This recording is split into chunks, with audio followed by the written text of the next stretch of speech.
Manuel, ¿cómo estás? Muy buen día. Buen día, Jesús. Oye, pues tenemos un tema muy controversial e interesante, ya que estaremos hablando nuevamente de las cartas de la luz y de la oscuridad. Y pues hoy estaremos analizando a alguien que a través de la historia ha dividido hasta el tiempo y vemos que hoy estamos en el 2020 porque estamos partiendo de la era cristiana. Hoy estaremos hablando de la numerología de Cristo. Cuéntanos, Manuel, cómo es que tú en tu libro has podido desarrollar y descifrar esos códigos secretos.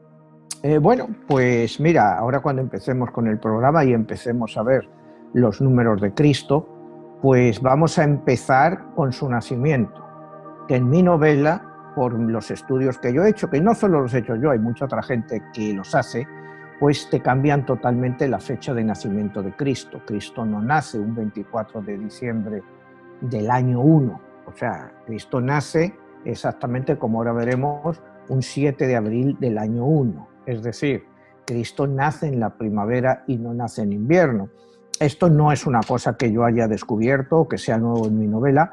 Hay muchos historiadores que afirman que, lógicamente, cuando en el año 325,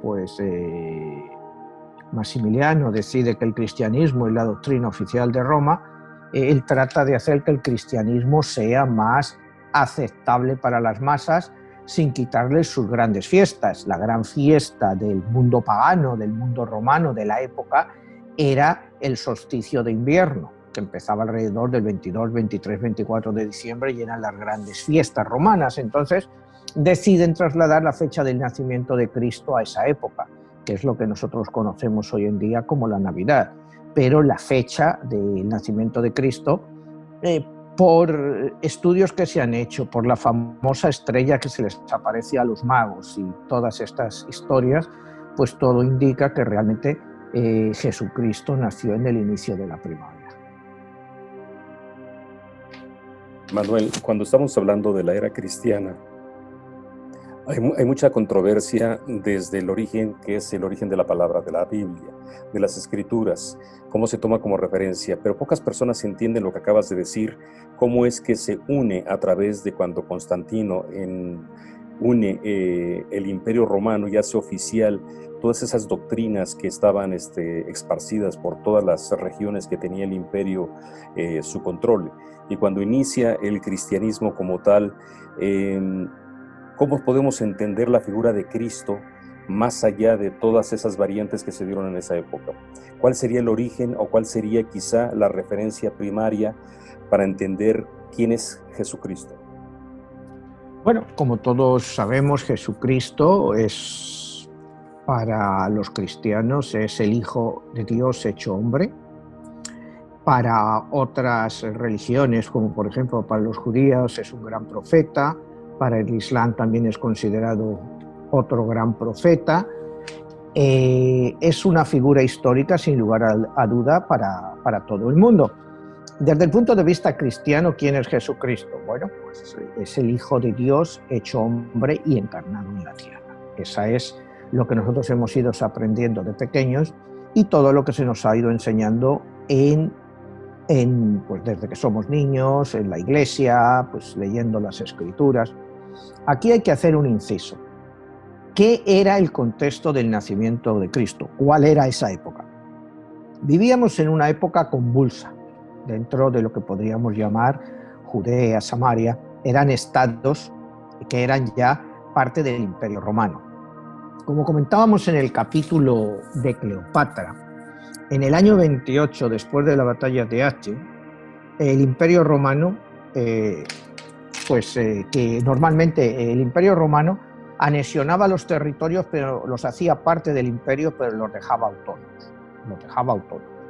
Entonces se anexiona Egipto.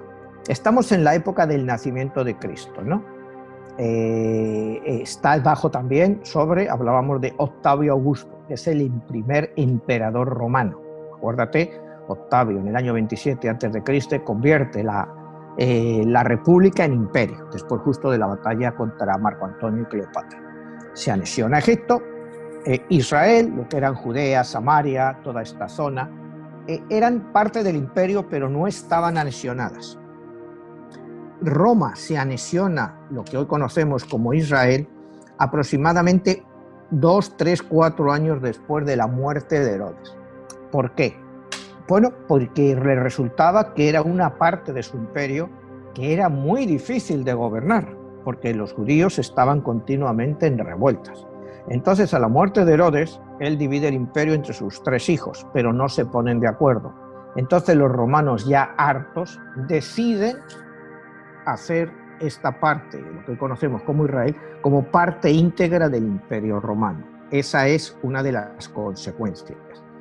Cristo todavía no nace dentro, es parte del imperio romano, pero no ha anexionado al imperio romano hasta 2 o 3 años después, quizás 4, después de la muerte de Cristo.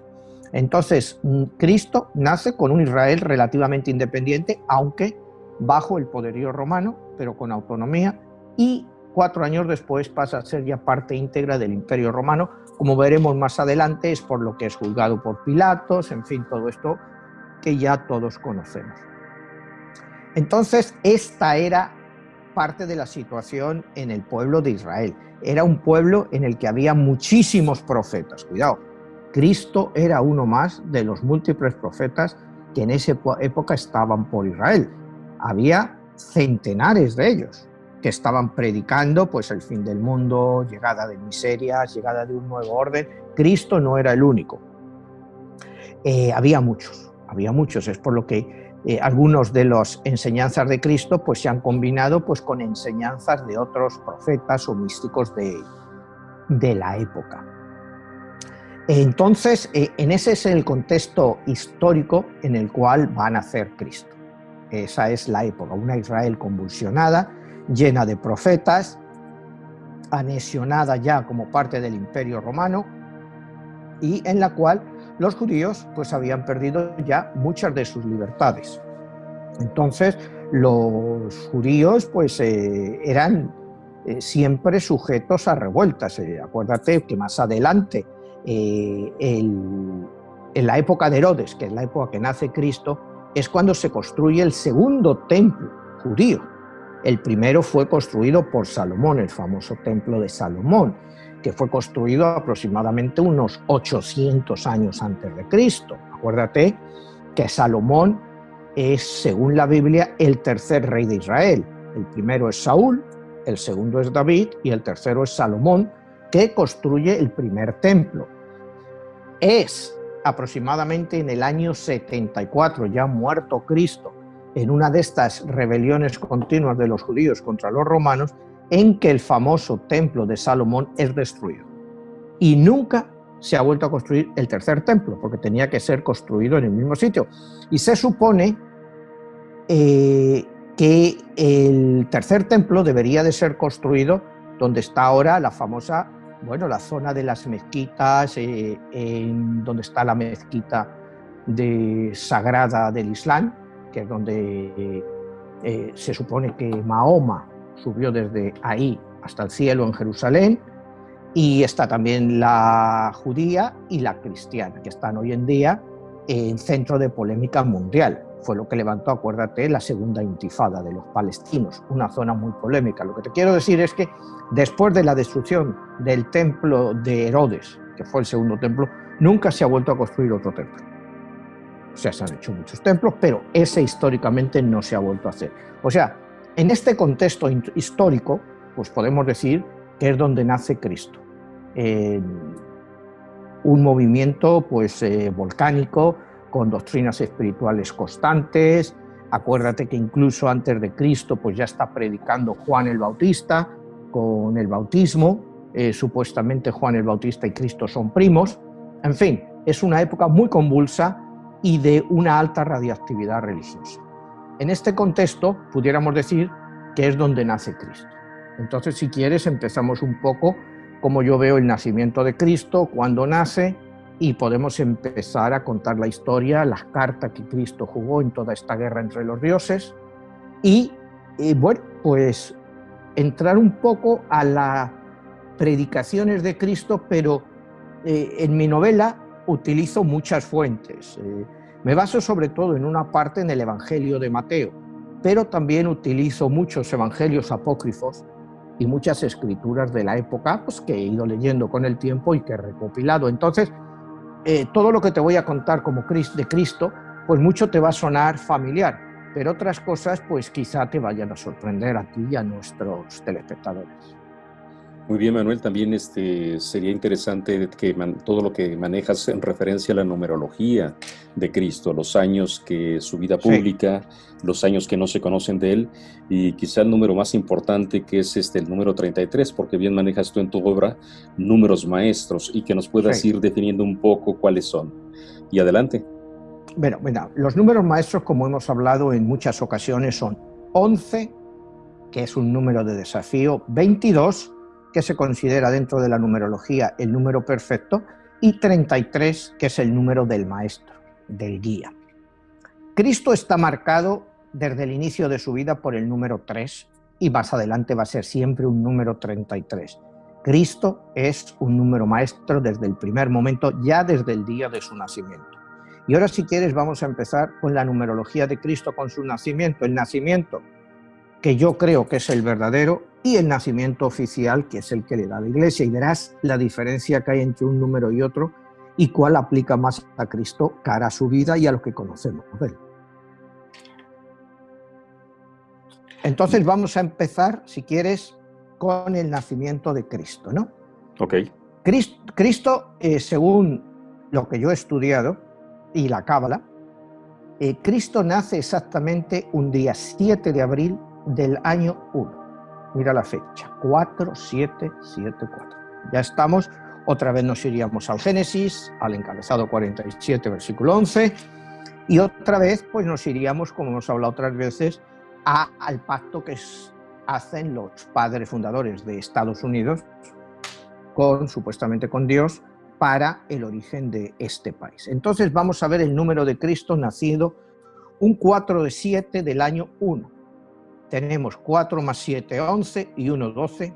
1 más 2 igual a 3. Cristo de nacimiento es un número 3 viniendo de 12, lo cual ya nos da el número 12, que iban a ser los 12 discípulos que él iba a tener para expandir todas sus creencias, ¿no? Y toda la doctrina cristiana. Pero ya ves, los números ya empiezan a cuadrar. Número 3, viniendo de 12, supuestamente esos 12 van a llegar a un número 3 para expandir sus doctrinas más adelante. Si nos fuéramos a la fecha clásica del nacimiento de Cristo, que sería el 24 de diciembre, 24-12 del año 1, cuando sumamos todos los números nos da 10, que equivale a 1.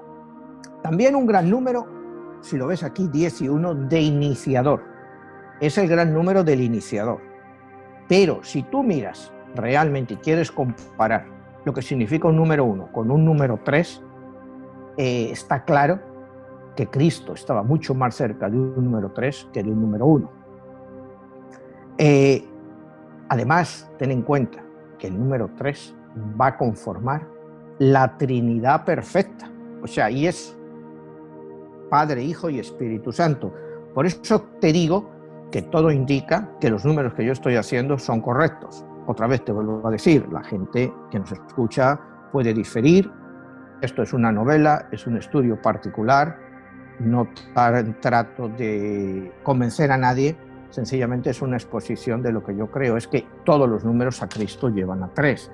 Como te digo, de 12, de los 12 apóstoles, te lleva al 3 de su nacimiento, y al final el 3, que es la Santísima Trinidad. Entonces, todo indica que la fecha que yo te digo es la correcta, 4-7 del año 1.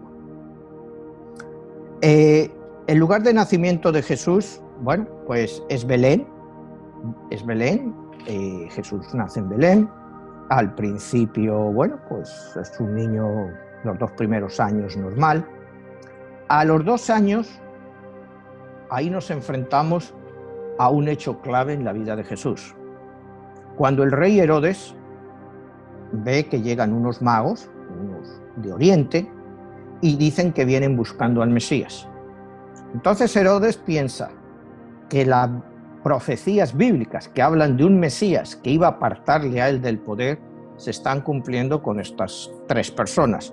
entonces es cuando ordena la matanza de los santos inocentes, que ordena que todos los niños nacidos en el área alrededor de Belén y sus alrededores, que hayan nacido dentro de esos 2 últimos años, pues sean asesinados. Mira aquí un punto que quizá cuando éramos niños pues nunca nos aclaraban, ¿no? Porque acuérdate que te dicen que llegan los 3 reyes magos y le ofrecen oro, incienso y mirra. Bueno, el viaje desde Oriente llevaba aproximadamente 2 años, cuando ellos siguen la famosa estrella. Que hay estudios que se hicieron hace como 10 años, astrológicos, no sé cuál será la validez de ellos, pero he leído que reafirman más la fecha que yo te digo de abril 7, porque dicen que esa estrella que los guió solo se podía haber visto a principio de primavera, tan lejos. Entonces partamos del punto de que les tardaron 2 años en llegar. Entonces, pues todo lo que hemos estado viendo hasta ahora, de que llegaron y adoraron al niño, pues es un poco parte de, bueno, de una fantasía creadora, pues que juntan periodos, ¿me entiendes? Sin que realmente haya una base para ello, ¿no? Porque el viaje de Oriente a Belén llevaba en la época 2 años. ¿Qué pasa en este momento? Cuando los 3 reyes llegan y Egipto ordena la matanza de los niños inocentes, es cuando el arcángel Gabriel se le aparece a José en un sueño y le dice que huya inmediatamente a Egipto. José escucha al ángel y automáticamente empacan lo poco que tienen y se van a Egipto. Aquí entramos en un punto muy interesante, ¿no? Se van a Egipto, pero ¿a dónde se van en Egipto? Porque yo he oído de todo, ¿no? O sea, yo he oído gente que me ha dicho, bueno, pues se irían al Cairo.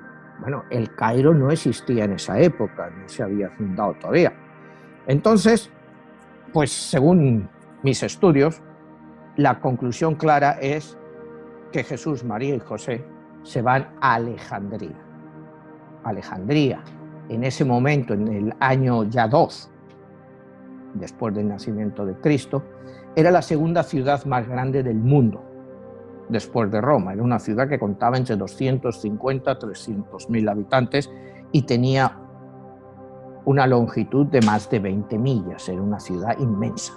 Era una ciudad inmensa, una ciudad que había sido fundada cuando llega Cristo, exactamente hacía 333 años por Alejandro Magno, justo en el año 2, porque Alejandría fue fundada en el 331 a.C. por Alejandro Magno, hacían los 333 años. Otra vez es el 3 tremendamente acentuado. Y desde Belén a Alejandría, Jesús, María y José tardan exactamente en llegar 33 días. Cuando llegan a Alejandría, era una ciudad que estaba dividida en 5 partes. En 3 partes de ellas había muchos judíos. Los judíos ya se habían instalado en Alejandría desde los tiempos de Alejandro. Entonces, Jesús, María y José pues podían esconderse tranquilamente lejos de Herodes en una ciudad tan grande y con una población judía tan inmensa en la época. Ellos se van a una parte cerca del mar en que había zona de construcción de barcos, astilleros. Entonces es donde José pues se contrata, porque José pues era un hábil carpintero, y se contrata como constructor de barcos, y ahí tienen una vida tranquila. Acuérdate que en ese momento en Alejandría se hablaban varias lenguas. Se hablaba el griego porque todavía quedaba la parte de los Ptolomeos, que habían sido los regentes de Egipto, como hablamos en el capítulo de Cleopatra, por 300 años. Entonces se podría aprender griego. También se podría aprender arameo y hebreo, porque pues, había muchos judíos, había una gran parte de judíos. Y también se podía aprender latín, porque era el Imperio Romano, era parte del Imperio Romano, entonces la lengua romana circulaba. Cristo pasa 4 años en Alejandría. En esos 4 años, Cristo aprende, por supuesto, el arameo, porque es la lengua materna, aprende el hebreo, aprende el griego y aprende el latín. O sea, que estamos hablando de un Cristo que no solo hablaba arameo, sino que hablaba varias lenguas, porque tuvo la facilidad de aprenderlas de niño. A la muerte de Herodes, que es 4 años después, es cuando, bueno, otra vez se le aparece el ángel, y es cuando Jesús, María y José, bueno, realmente María y José deciden que es tiempo de volver a Israel. Acababa de morir Herodes, es lo que te digo, había la convulsión entre su hermano, sus hijos, quién iba a tomar el poder, y entonces ellos deciden que la mejor zona para irse es Nazaret, y es cuando ellos van hacia Nazaret. Allí se instalan, ya está Jerusalén, Nazaret, Belén, todo eso ya bajo parte del Imperio Romano, y Jesús inicia pues su vida como adolescente, ¿no? Ya con 6 años. Entonces, cuando vamos a esta parte, a Jesús pues le llevan, su padre le lleva a una escuela, y entonces el padre, en este caso José, decide que el niño sabe demasiado para su edad, sabía demasiado para su edad, y tenía miedo de que fuera un niño muy especial, que alguien lo fuera a tomar a mal. Le lleva a una escuela con un maestro muy conocido que se llamaba Zaqueo, y Zaqueo le dice a José, dice, bueno, trae ese niño que dices que aparentemente es tan inteligente, y le voy a enseñar todas las letras, desde la alfa hasta la omega. José le dice, bueno, Zaqueo, maestro, no creo que sea necesario porque Jesús ya conoce todas las letras. Zaqueo se ríe y dice, ¿cómo un niño de 6 años va a conocer ya todas las letras? Efectivamente, Jesús va a la escuela y el maestro Zaqueo pues, se queda impresionado del conocimiento impresionante de Jesús solo con 6 años. Y dice, bueno, pues este niño tiene un poder muy especial, algo que yo no había visto nunca, realmente es muy especial. Entrando ahí en todo esto, pues bueno, pues Jesús pues es un niño pues muy inteligente.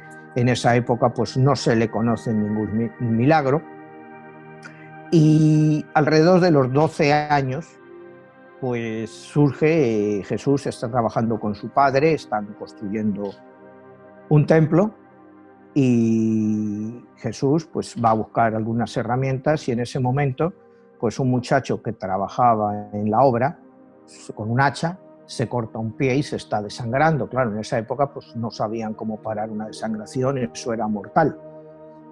Llega Jesús, según mis números es 33 minutos después, exactamente después del accidente, y le dice, bueno, una frase que sorprende a todos, y es, tus pecados te son perdonados, cúrate. Automáticamente deja de sangrar el muchacho y bueno, pues se ha quedado curado ante pues, la maravilla de todos los asistentes que no pueden creer que algo así haya pasado. Ese es uno de los pocos milagros, no está en el evangelio tradicional, ese lo he sacado de unos evangelios apócrifos, que fue el primer gran milagro que se le reconoce a Jesús de este muchacho de 13, 14 años, que bueno, pues que se había cortado con un hacha el pie y que Jesús pues le restaura. Es el primer síntoma de que Jesús pues será pues, alguien muy especial.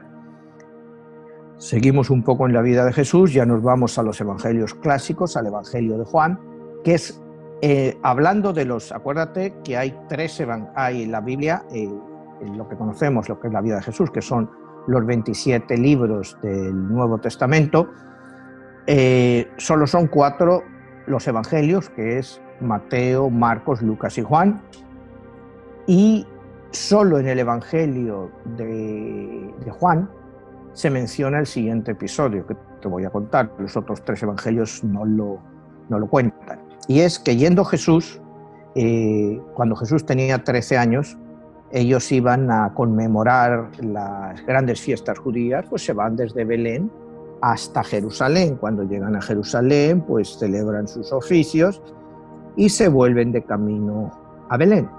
De camino a Belén, María y José no ven a Jesús y se suponen, bueno, pues que estará con otros niños, habrá quedado jugando con otros niños, pero al llegar la noche pues tampoco lo encuentran, entonces ellos se vuelven a Jerusalén a buscarlo.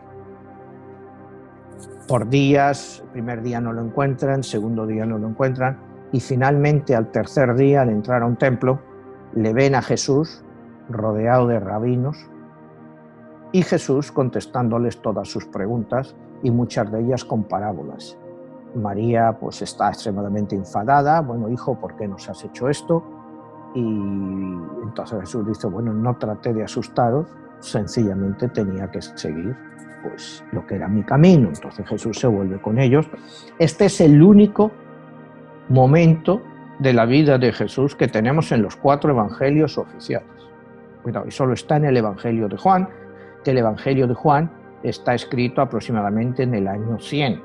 Es decir, Cristo ya llevaba 60 y tantos años muertos. Acuérdate que el primer evangelio que conocemos es el de Marcos, que se data aproximadamente del año 65, cuando Cristo, bueno, ya llevaba 30 años muertos.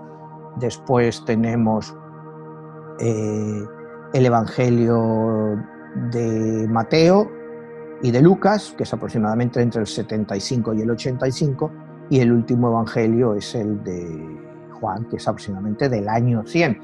Con esto lo que te quiero decir, que cuando se escriben estos evangelios, los 4 evangelistas, ninguno había conocido a Cristo.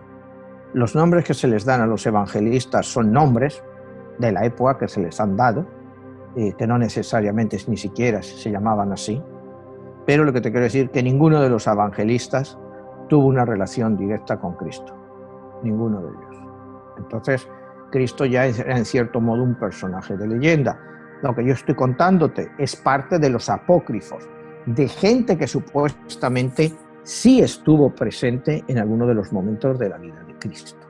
Entonces, yo no estoy diciendo que mis fuentes sean más valiosas que los evangelios oficiales, cuidado, no estoy diciendo eso. Estoy diciendo que hay mucha controversia, pues por todos los evangelios que se han encontrado después, de Qumran, los manuscritos del Mar Muerto, que muchos, pues ha habido infinidad de nuevos evangelios, el evangelio de Judas, el evangelio de Pedro, el evangelio de María Magdalena, en fin, ha habido infinidad de evangelios y en algunos de ellos en los que yo me he basado para hacer esta reconstrucción de lo que es la vida de Cristo. Manuel, ¿quiere decir que para entender la vida de Cristo se debe de empezar por entender la numerología de Cristo? Bueno, la verdad que sí, siempre, y para entender la vida de una persona debes empezar con tu número de nacimiento.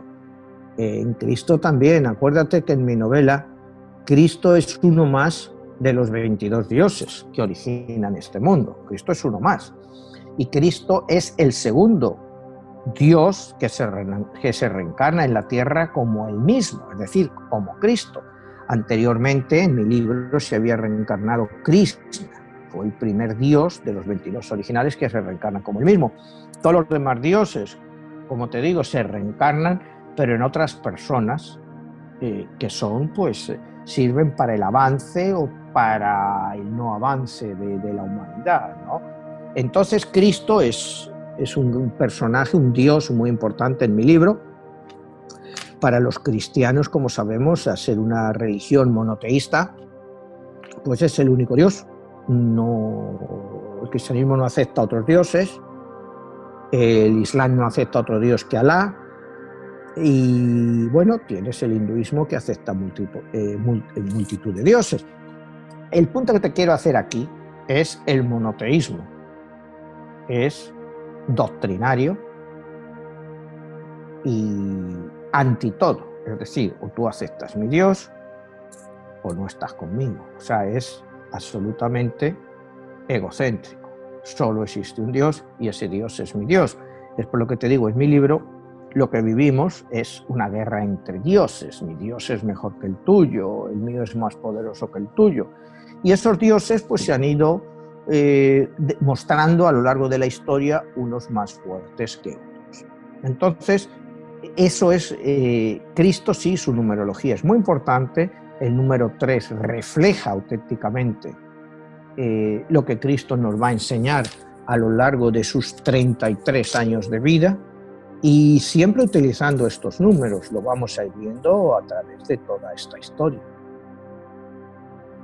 Llama la atención que una de las cosas que en sociedades secretas esotéricas se habla de los 33 grados, como en el caso de la masonería, Sí. y también se hace una referencia a las 33 vértebras de la columna vertebral.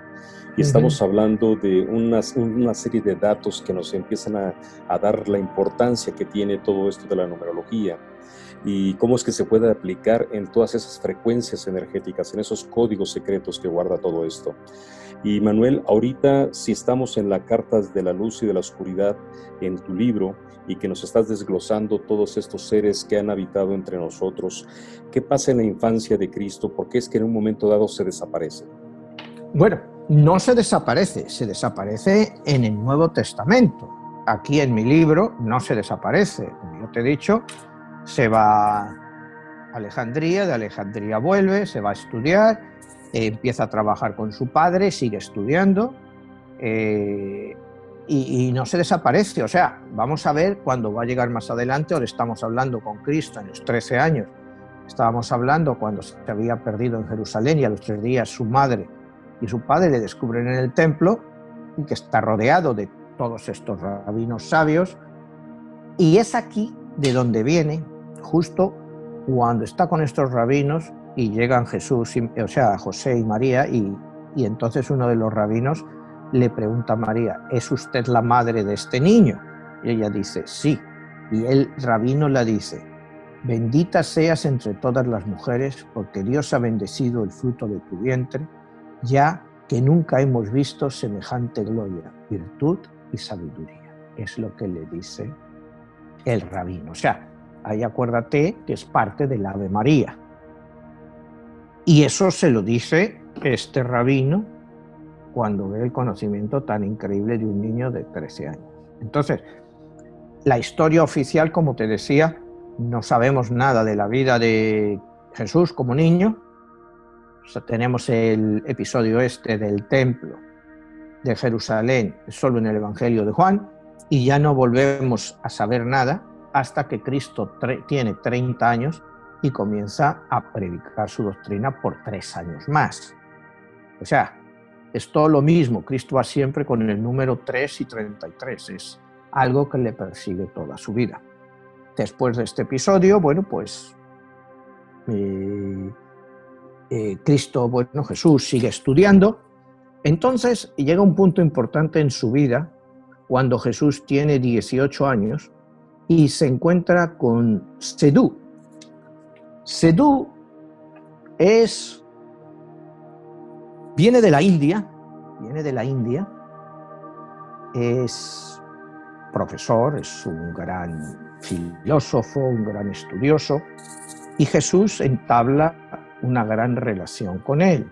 Y empiezan a comparar religiones, ¿no? Entonces habla Jesús y le pregunta por su religión y le dice, bueno, pues nosotros tenemos pues la Trumira india, que es Brahma, Vishnu y Shiva. Brahma, Vishnu y Shiva, es una trinidad, la máxima trinidad hindú, que luego, como veremos más adelante, pues Jesús la va a adoptar para el Padre, el Hijo y el Espíritu Santo, pero ya viene influido por las ideas del hinduismo, le parecen ideas muy razonables, hace una muy buena relación con Sedú, y entonces Sedú eventualmente se despide de Jesús, le dice que él estudia en una universidad, que él es profesor en una universidad de la India. Llegamos a un punto que es impresionante, porque yo nunca hubiera sabido que ya en el siglo I había una universidad en la India.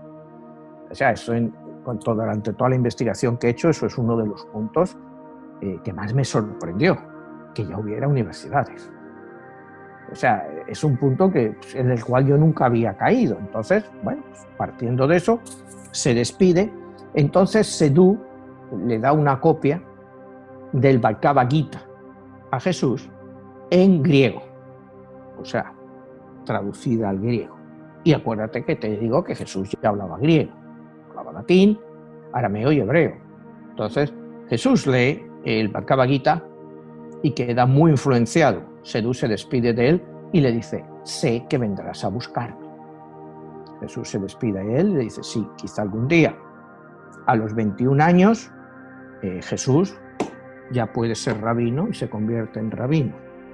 Y es justo a los 22 años, otra vez con el número 22, cuando Jesús decide partir hacia la India para continuar sus estudios con Sadhu.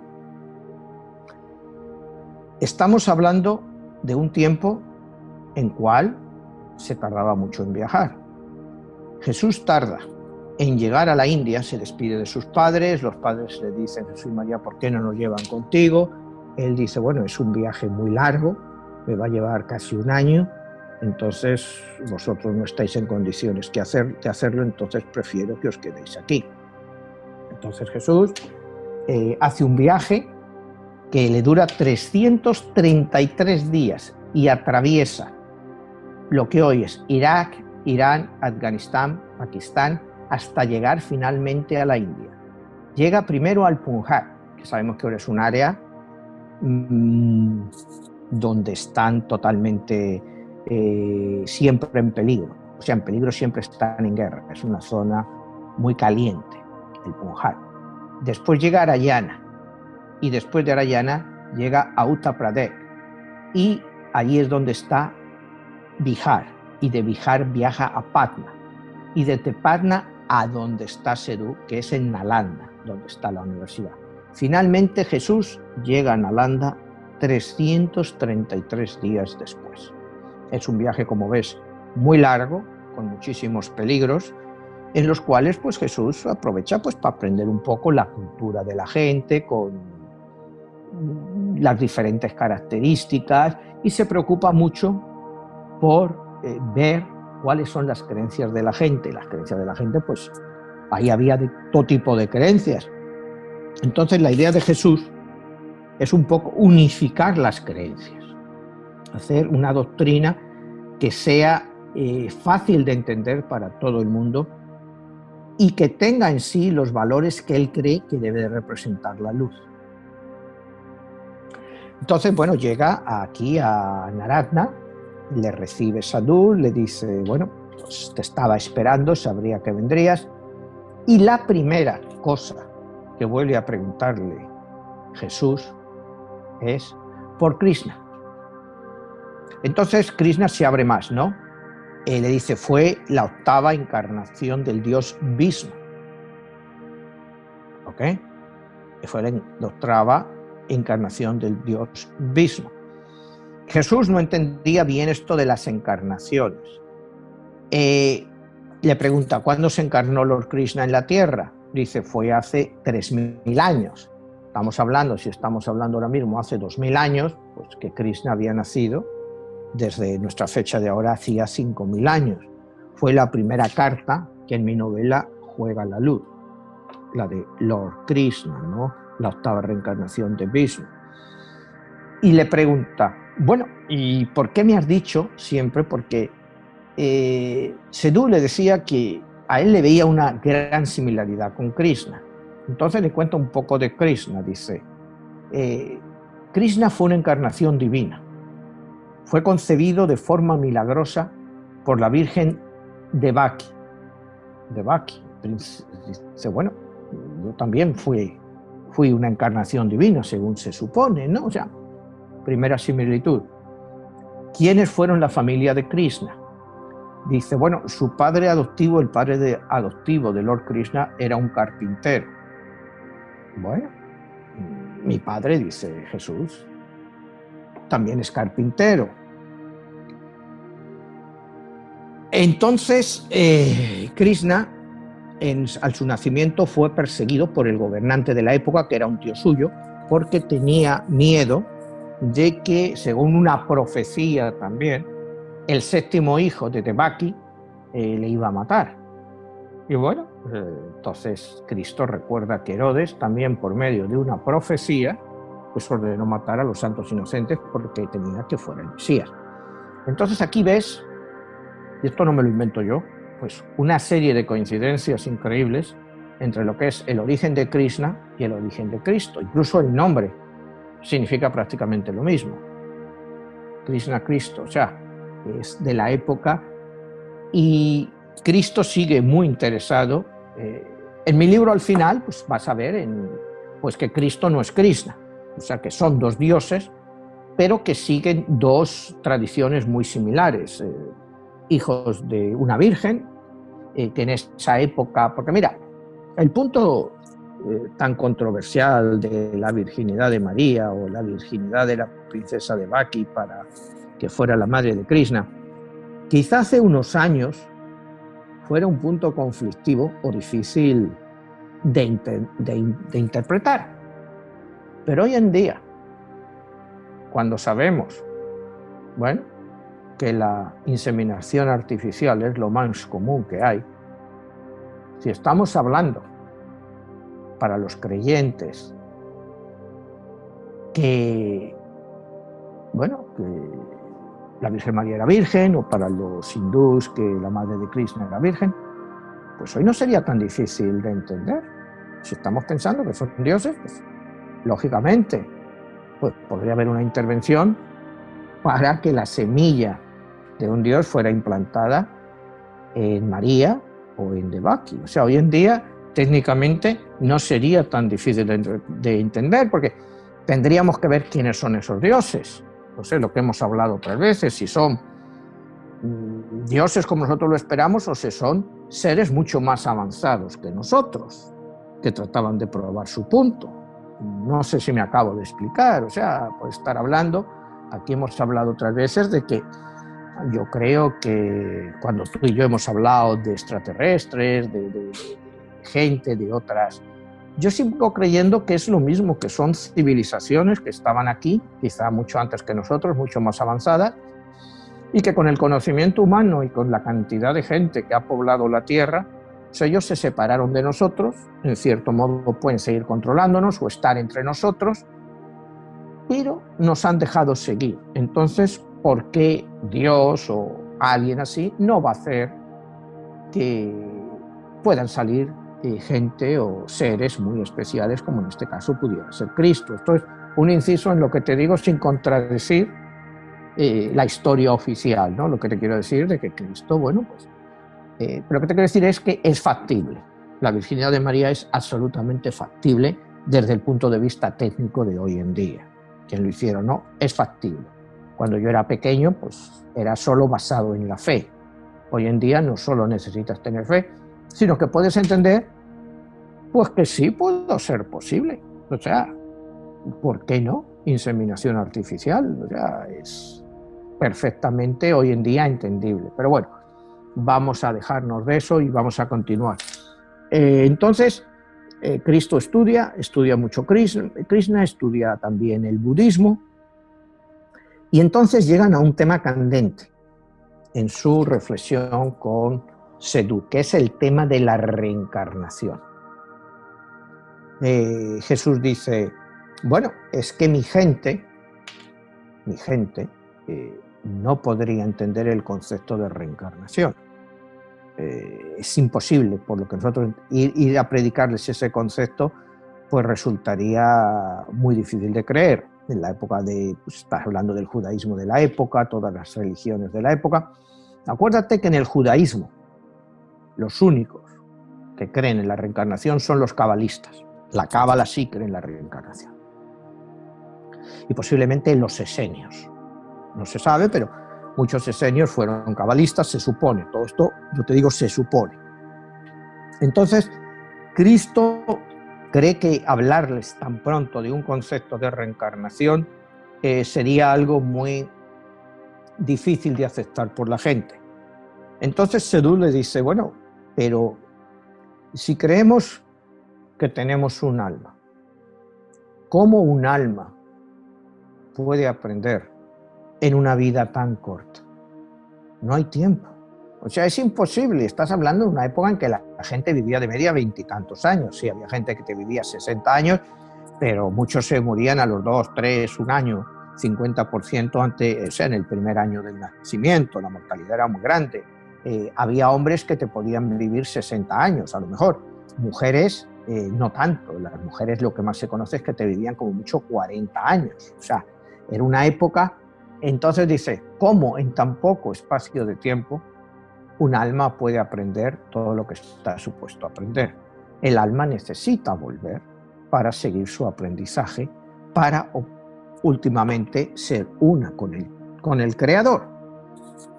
Total, después de 7 años, cuando Jesús tiene 29 años, otro 4 de abril, 7 de abril, decide que ya tiene que volver para empezar su misión. Ya empezaba a tener las llamadas misteriosas, sueños de que él tenía que volver a Israel.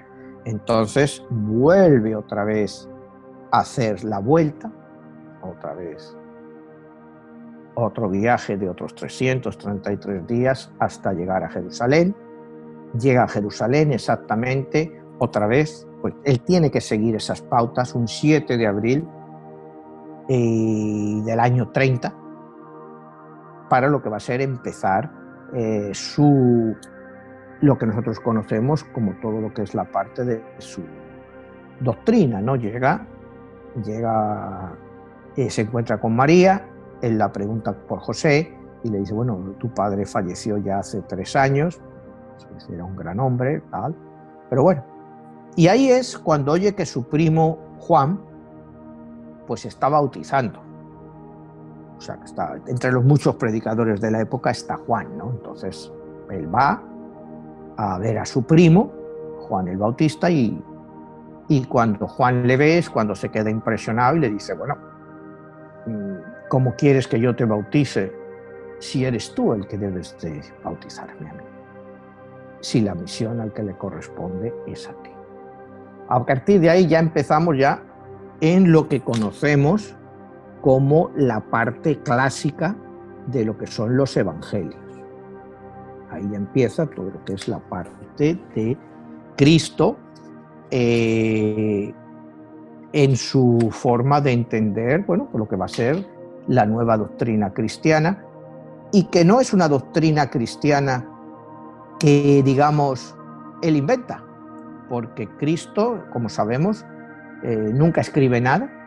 Cristo nunca escribió nada, nunca escribió nada.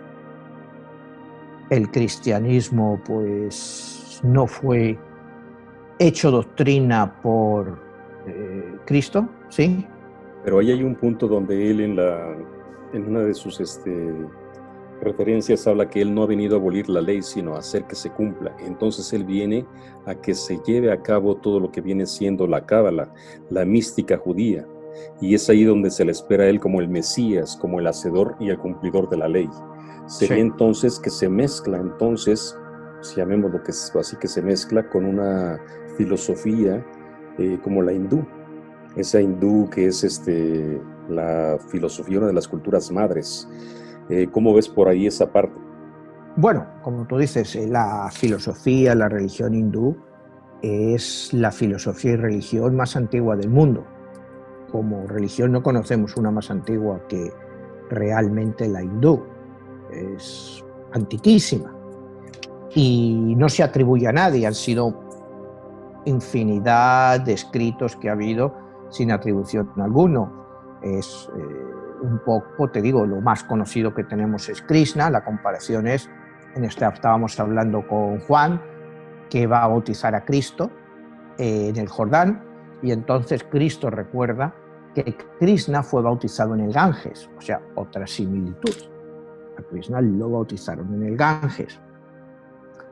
Entonces Jesús ya se da cuenta de que lo que tú dices, que él ha venido a hacer la continuación de lo que es la ley, la palabra, pero según la interpretación de él, no necesariamente cómo se estaba interpretando hasta la fecha.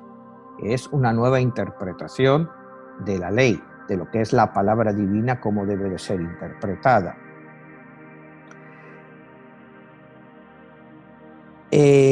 ahí encontramos una frase que es una de las bases del cristianismo, que dice: el Padre ha enviado al Hijo para ser el Salvador. Esto es durante su bautismo. Para ser el Salvador del mundo, porque Él dio a su Hijo unigénito para que quien crea en Él no muera y tenga vida eterna. Porque ha venido del cielo, no para hacer mi voluntad, sino para hacer la voluntad de lo que me envió, del que le envió. Ahí es donde lo que tú dices es: Él viene no para hacer su voluntad, sino la voluntad del que le envió, que en este caso es el Padre, que este es un concepto pues un poco complicado dentro del cristianismo, ¿no? El concepto este de la Trinidad, el Padre, el Hijo y el Espíritu Santo.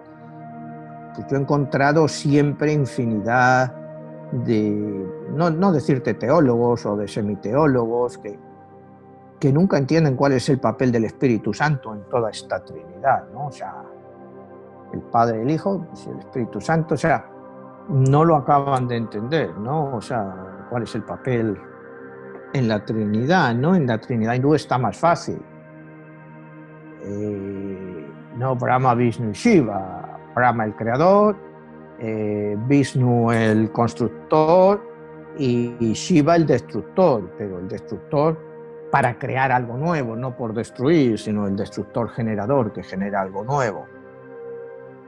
Y este es el momento del bautismo y el inicio realmente de Cristo como, digamos, Mesías. No sé si llamarle Mesías, porque para unos era el Mesías, los judíos no le consideraban el Mesías. Entonces parte a los judíos en dos partes: los que creen en él, en la palabra que dice, y los que realmente le detestan. O sea, realmente pues, se convierte en un personaje muy impopular, pues porque ataca a todos las castas, pudiéramos decir, ¿no? Ataca a los ricos, porque diciendo: es más fácil que un camello entre por el ojo de esta aguja que un rico entre en el reino de los cielos. Vende todo lo que tienes y dáselo a los pobres. Bueno, estamos hablando, esa es una de las frases más típicas, digamos, de Cristo durante toda la época en que predica. Entonces, ¿qué encontramos con esto?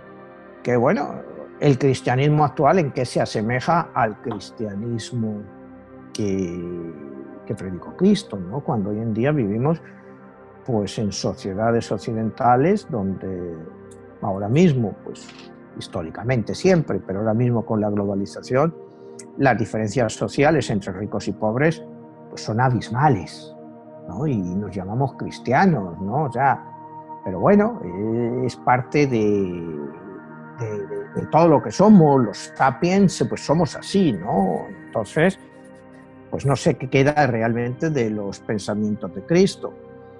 La fama de Jesús durante toda esta época pues se va incrementando, llegan infinidad de gente de muchas zonas del imperio porque han oído que Jesús los sanaba, pues se habla de que sí, de que había milagros, de que Jesús sanaba.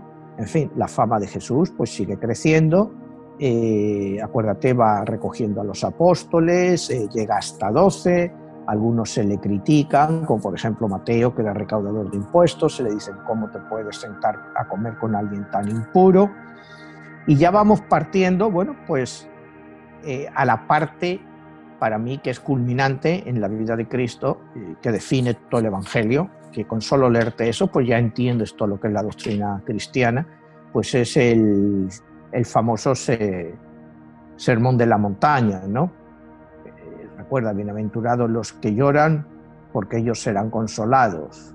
Porque si a que tú quieres a quien también te quiere, ¿qué valor tiene la correspondencia de eso? En fin, yo creo que la doctrina de Cristo está en el sermón de la montaña. No te voy a contar todo el sermón de la montaña, porque me imagino que la mayoría de los televidentes pues ya lo conocen, ¿no? Y hay una frase muy buena, ¿no? Dice: ojo por ojo y diente por diente. Pero si yo os digo, resistan los agravios antes que nada. El bienestar de los demás está primero. Si alguien te golpea la mejilla derecha, ponle también la otra mejilla, dijo Jesús. Esto lo hemos visto en infinidad de películas o en la iglesia, cuando vamos y nos narran toda esta historia. Pero tú dime qué es lo que queda de esto pues, en el cristianismo actual, ¿no? Quizá una evolución de 22 siglos pues, nos ha llevado a entender un cristianismo que no sé cuál es lo que queda realmente dentro del cristianismo actual de la esencia de Cristo, ¿no? Entonces ya, bueno, pues nos vamos acercando pues, al momento de su muerte. Ya han pasado los 3 años. Cristo pues, se ha convertido en un personaje muy polémico, muy polémico. Llegamos al punto en que pues, la entrada en Jerusalén contra los mercaderes y contra la gente que cambiaba y vendía dinero. En fin, esos son ya datos que sabemos, pero aquí entramos ya en el punto de la última semana de Cristo. Estamos en cuando Judas lo vende por 30 monedas de plata, que podíamos pensar que lo vende, pero en cierto modo la traición de Judas era una traición pues que ya el mismo Jesús sabía que iba a venir, o sea, ya él lo sabía, o sea, no era algo que le sorprendió. Y si miras la cantidad que era, puede parecer que era mucho dinero, pero 30 monedas de plata equivalía más o menos a lo que era el salario de un mes de una persona, una moneda de plata al día. O sea, que no era tampoco que lo vendió porque él quería venderlo, por ganar mucho dinero, porque el dinero que recibe realmente tampoco es tanto.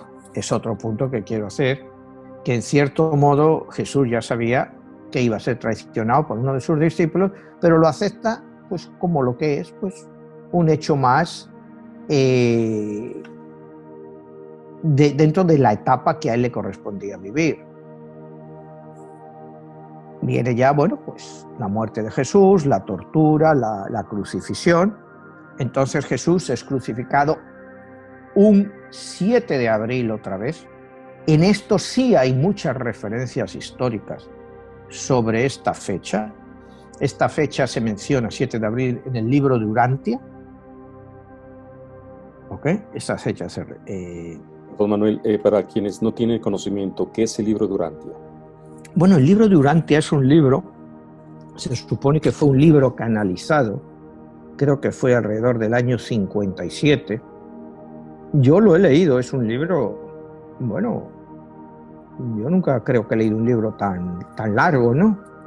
Y es un libro que yo no sé si es real o es inventado. Es un libro que empieza por la creación del mundo, te define toda la cosmología, los mundos. Está tan bien hecho que parece una obra de ciencia ficción. Luego el libro de Urantia va mucho a lo que fue la vida de Cristo. Te empieza desde los inicios, todo, incluso hace viajar a Cristo. Cristo en el libro de Urantia llega a ir hasta Roma y al final llega a su muerte, y su muerte es en un 7 de abril. Y lo curioso es que después de la muerte de Cristo, el libro de Urantia te dice que viene un terremoto que dura exactamente 47 segundos, otra vez 4, 7, 7, 4, como dando los números de Dios. El libro de Urantia ha sido siempre un libro muy, muy, muy polémico, ¿no? Nadie sabe quién lo escribió.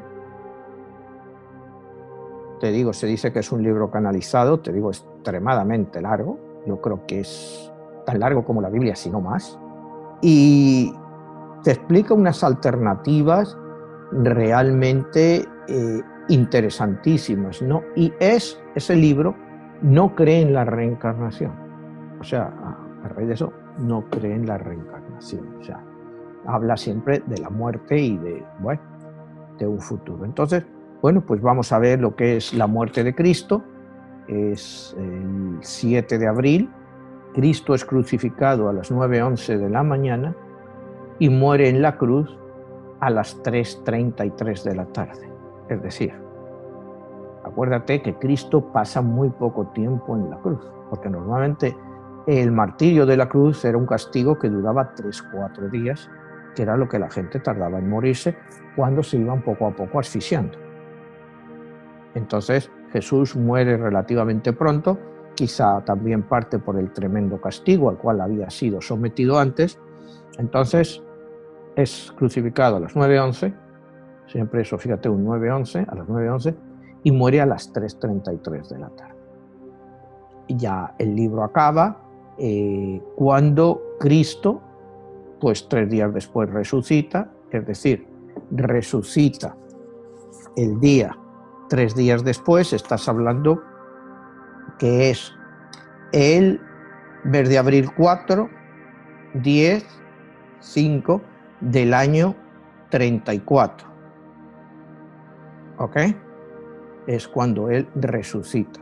4, 5, o sea, 4, 7 más 3, 10, o sea, porque él es un 10, 4, 1, 5, 5, 8, 4, 12, otra vez mueren 12, lo mismo que nace, con un número 3. Nace y muere y resucita exactamente en el mismo día. Y con la misma combinación 1, 2, 3, quedan estos 12 discípulos que se supone que es los que expanden toda la doctrina de Cristo a través del mundo. Y te digo que son 12, me dirás, pero Judas ya no estaba como discípulo, pero el Evangelio te dice que se escogió otro discípulo para hacer el número 12. O sea, que eran 12 y hacían la combinación esta 3, que combinaba perfectamente con el número de Cristo. Muy bien, Manuel. Pues bueno, el tema da para más y bueno, quizá una de las cosas que debemos de poner en la mesa ese es el análisis y el estudio que tiene sobre el libro de Orantia en sí mismo.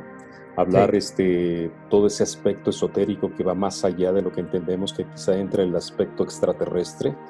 Y bien lo mencionas con todos estos enigmas y similitudes con otras religiones, como bien lo hablas con la religión hindú, y pues que podamos desglosarlo en diferentes cosas. Fíjate que me llamó mucho la atención el número 3, ¿no? 3, la Trinidad como base primaria, y la resurrección 3 días después. Y sí es verdad, cómo tiene tanto marcado ahí, ¿no? Pero bueno, quizá ahí está donde debamos de trabajar este esfuerzo para la próxima ocasión. Y pues nuevamente, Manuel, danos tus redes sociales y dónde podemos encontrar tu libro, que en este caso, todo esto que nos estás hablando, ¿en qué libro lo vas a encontrar? Lo encuentras en 22, La Guerra de los Dioses. 22, La Guerra de los Dioses. Si quieres, pues la semana que viene podemos entrar en la parte de la carta que jugó Cristo en esta guerra, la carta que él representaba dentro de esto y lo que representa. Porque lo divides en cartas de la luz y cartas de la oscuridad. Cristo juega la carta del sol, entonces tendríamos que ir a lo que es la carta del sol. Pues muy bien, Manuel, muchísimas gracias y nos estaremos viendo la próxima semana. De acuerdo, Jesús, gracias. Hasta la próxima. Hasta la próxima.